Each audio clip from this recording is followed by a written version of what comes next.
Well, greetings all. It's so great to see you all.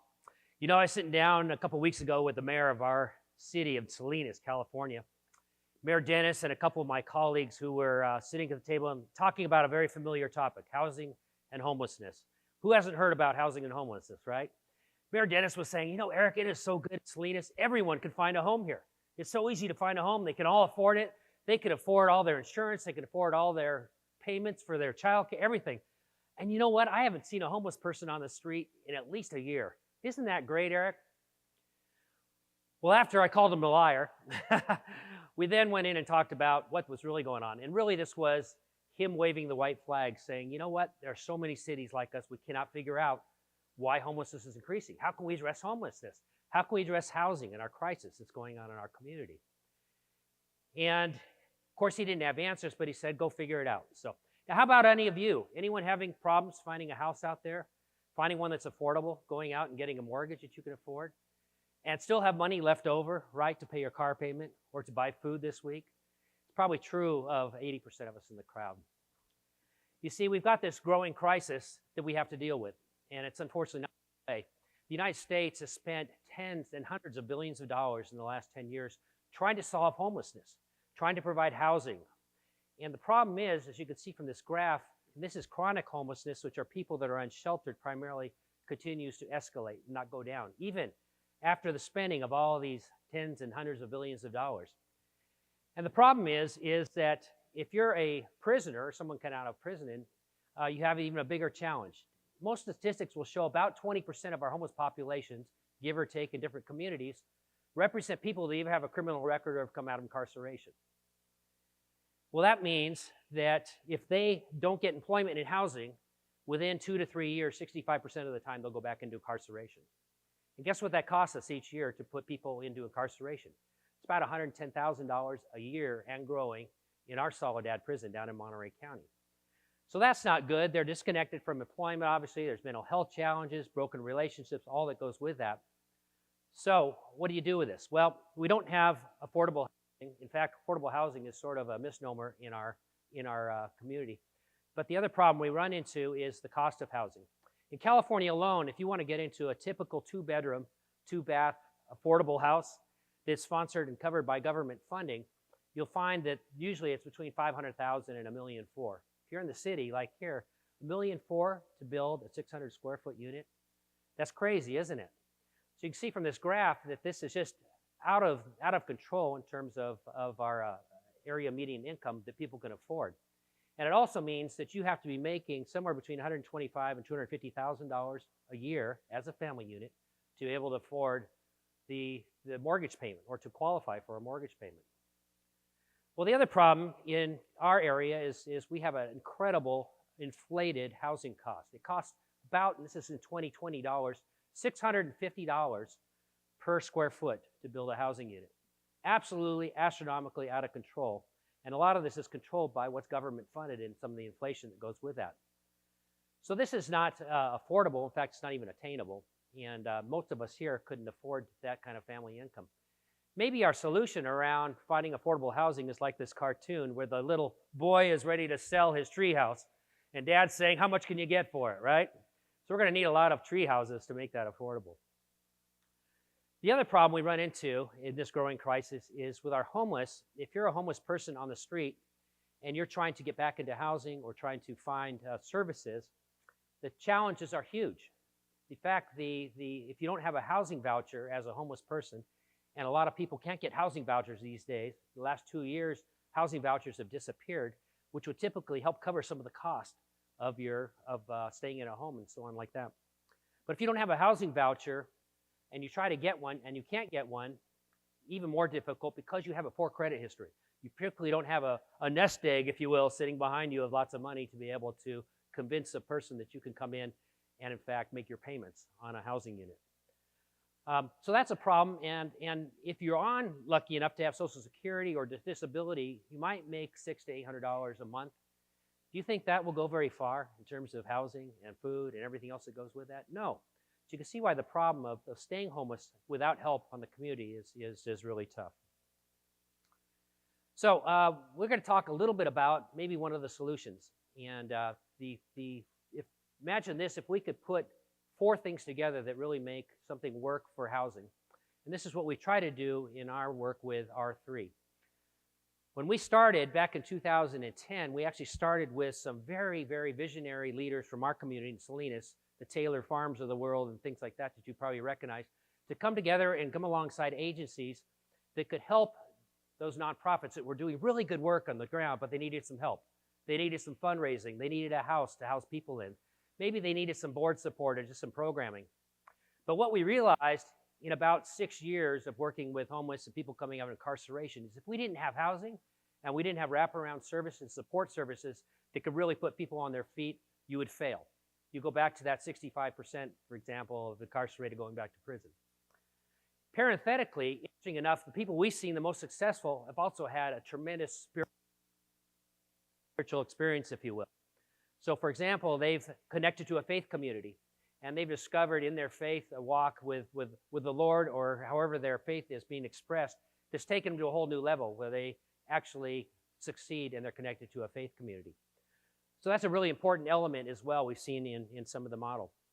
But here's what we've done at R3. We decided in 2015 to really start getting into the housing business. In 2017, we were invited into our local prison, CTF Soledad Prison, which is just south of us in Monterey. And we heard about a building program that they had going on inside the prison. So we said, well, let's go see what they're doing. We'd love to see if we can't do some housing there, perhaps. We went in there, and the prisoners would build a wall, put a little roof on it, build a Radio Shack tent, take it down, build it again, take it down, build it again, using the same nails, the same wood, the same everything 5, 6 times until they couldn't drive it into the wood anymore. Finally get a new shipment of a few new pieces of lumber. But that was it. That was their building program. So visionally, we came together and said, you know what? We can do better. Why don't we do modular housing together? Why modular? Well, modular housing, interesting enough, in a factory setting like we have in the prison, trains you in frame. It trains you in electrical and plumbing, in gyp and taping and painting, sometimes even solar. So exposed our prisoners, frankly, to all these disciplines you could get in a single location, which was terrific, and align them up also to be prepared when they get out of prison to actually go to work. Good news is in the construction industry, it's one of the lowest barrier industries for people with a prior record to get into, which is terrific. The other good news is there's about 200,000 jobs in California alone that are needed in the construction trades. So it's a great pathway to not only a career where you don't have to spend, like you all, 4 years of college education out of your pocket again and again. They can learn it as an apprentice in a trade and not have a huge bill to pay afterwards. So it's a great pathway, again, for a lot of these people exploring their careers, if you will. The neatest thing, though, in the prison is when they're building these units, they not only could see their work at hand, and they actually couldn't get paid, but what they could get was credentials towards each of those disciplines that they mastered. They could also get time off on their sentence. But the most important thing is they knew where these units were going once they built them. Where do we use them? Well, we use them for homeless housing villages, transitional housing, etc. So they could figure out that they're building units actually to help their community and give back to their community. Very cool, huh? How many of them wanted to give back to their community? Well, do you imagine how this changed their whole picture, if you will, of getting out of prison? It made it, in fact, very hopeful and very different. In fact, one of my prisoners, Kevin, in the prison, put this together, this R3 plaque. It's a cutting board that I've used since to kick off our ceremony in the prison when we started the program down there. Very, very nice, but he did this by hand, and he made it and just wanted to celebrate with us. He just got out 2 months ago, and he's going to be working in one of our factories that we're setting up in series. Huh?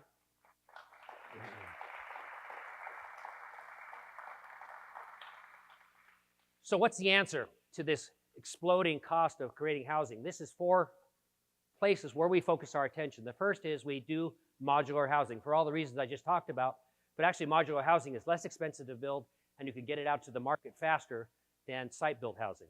Second thing we do is construction training. We use our programs redemptively to train people up in the construction trades, not just in the prisons, but outside the prison. I'll tell you a little bit more about that in a minute. Third is we develop church partnerships and a lot of partnership with cities and counties that have land to take the land cost out of the equation when you're developing housing. Churches, interestingly enough, have a lot of excess property that can be used for housing, and it becomes, frankly, coincidental, if you will. So it becomes an extension of what they want to do anyway, right? And lastly is we're building these mini manufacturing plants that help us to build these housing units in local communities, but also use them as training grounds. So that's our four-pronged approach that is seemingly working well, and we're fairly new and novice at it. The nice thing with the construction trades is there's a lot of options here as shown in this diagram. People can go into several different disciplines, and they can kind of steer their pathway and decide how far they want to go in the construction trades. Good earning jobs, sustainable for families, housing that they can live in community villages. So in 2025, just to bring you up to date, we are now opening in December a mini factory over in Ceres, California. In Ceres, there's a Faith Home Teen Challenge program over there. We're partnering up with a group called Stanislaus Equity Partners. This 6,000 square foot tilt-up steel building is perfect for building micro homes on that campus. The difference from where we built them in the prison or even at a boys ranch we have in Salinas is now we have adult men who are in a recovery program. They're recovering from addictions like drug addictions, alcohol, maybe some difficulty coming out of incarceration, but they're building the homes at this factory when we open it in December. And alongside of them are going to be the students that are local in the community, high schoolers, college students, et cetera, that want to explore the building trades. But you know what? Modular housing, again, provides a great training ground because they can be exposed to several different disciplines and decide, I want to be an electrician, or I want to go into plumbing, or whatever they want to do. So they can pursue, if you will, apprenticeships right after their program, and they're trained in that program, which is a tremendous gift. We want to be a voice for the voiceless, and a lot of what we focus in on is how can we employ people coming out of incarceration or out of homelessness. I want to finish with two thoughts. We have to have two critical partners at the table that usually aren't involved. One is the faith community. And I say that when you think of the faith community, not just because of the land that they provide, but the faith community is loaded with people that have skills. They have jobs. They can employ people. They can mentor people. They can come alongside. And you know what? It's part of their mission. It's part of their heart of love and compassion and caring and giving. So it's very coincidental with the churches. If only those churches stepping up and say, we're going to be a partner that way. And we're going to come alongside and mentor the people that are living, by the way, in the village right next door. We could step out the back door and minister to people here. We don't have to go to the uttermost part of the world per se. You still can do that, but we've got people in our backyard that we can minister and make part of our group. The other critical partners are business community, and they're usually the last ones called to the table. They want to be involved, but you know what they can provide is training and employment, and they can provide creative ways of employing people that gives them some time to get back from their crises, if you will, and the traumas that they're experiencing. That business community is critical from a funding standpoint too. They're also critical because they create and bring social capital, like Rotary clubs and others like that. Social capital is the thing I hear the most with the homeless that they're missing. They're feeling like people walk on the opposite side of the street and ignore me. That's what they need with the business community. Those two elements are critical. So hopefully you got a vision, a picture. Think of a housing village. It's got 10 homes, 10 families, all congregated together. They have support services that they need built into that community. Maybe they're trading off daycare with each other in that village the next day. Maybe they even were involved in some of the building process of the homes on that campus. But what we're trying to do is build a second and third and fourth village that follows those, and we continue to restore families back to health and back to wholeness. This process, we believe, brings not only love, hope, compassion, but it restores dignity to every person that we get to serve. And dignity is critical for every individual. Thank you very much. I appreciate you listening.